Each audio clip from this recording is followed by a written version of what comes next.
Was El Mencho's lover a covert U.S. intelligence asset, planted to lead him to his downfall? Or was the attempted assassination of Omar Garcia Harfuch, the man they call Mexico's Batman, the spark that ignited the countdown to his death?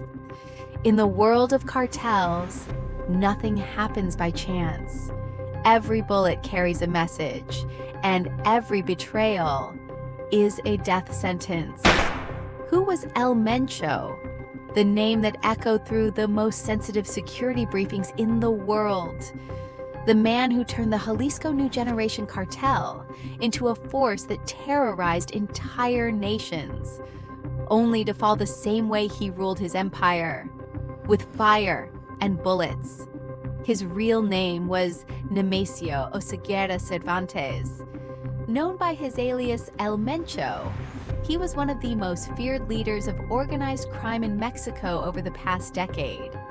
He led the Jalisco New Generation Cartel, CJNG, a criminal organization that rose with astonishing speed to become one of the most powerful and violent cartels in the country, rivaling the most entrenched criminal networks. His influence did not stop at Mexico's borders. It expanded into the United States, Europe, and Asia, turning him into a top target for both Mexican and U.S. authorities. He was placed on the list of the world's most wanted fugitives, with multi-million-dollar rewards offered for information leading to his capture. But the story of El Mencho is more than the tale of a crime boss. It is the story of a criminal empire that imposed its name on the global security stage through fear, strategy, and relentless violence. From undocumented migrant to cartel leader Nemesio Oseguera Cervantes was born in 1966 in the Mexican state of Michoacán. In the late 1980s, he migrated to the United States. In 1992, he was arrested in California on federal heroin trafficking charges. He was sentenced to 5 years in prison, serving 3 of them at the federal facility in Big Spring, Texas, before being released on parole and deported to Mexico in 1996. Upon returning to Mexico, he joined the Milenio Cartel, where he learned the inner workings of large-scale drug trafficking networks and the delicate balance of alliances and wars between cartels. In 2010, after the arrest of the cartel's leader, Oscar Nava Valencia, the organization fractured. Internal power struggles erupted, and chaos spread across its ranks. Amid that turmoil, El Mencho saw opportunity.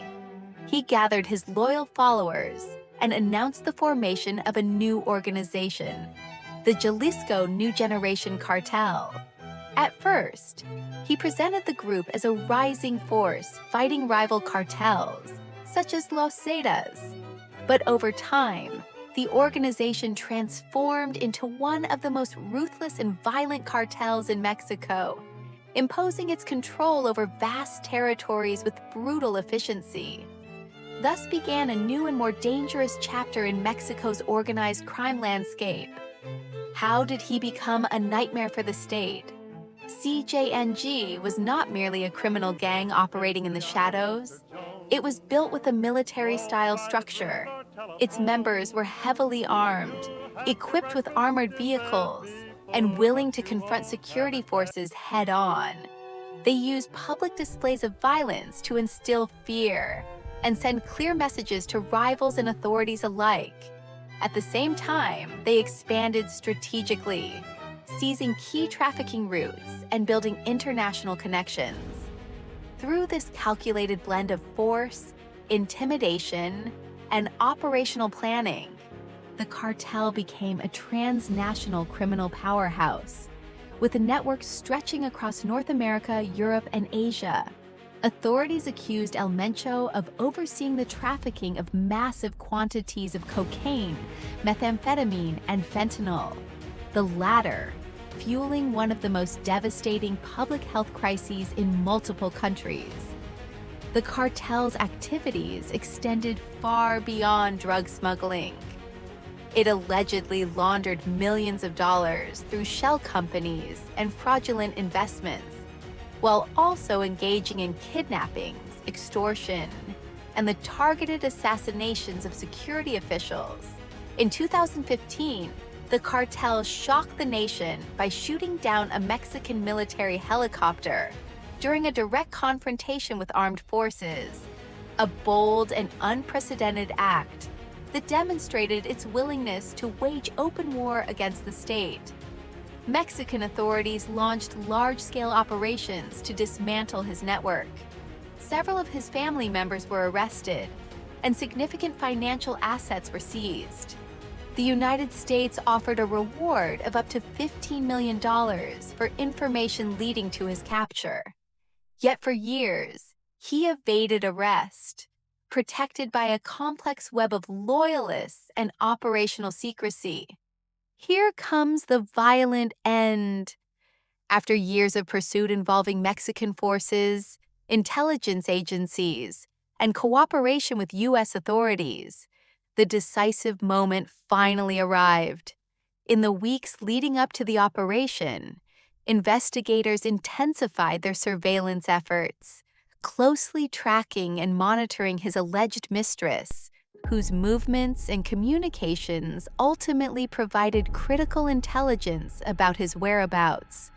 On February 22, 2026, during a precision military operation in the town of Tapalpa, Jalisco, a fierce armed confrontation erupted between security forces, including the National Guard, and gunmen loyal to him.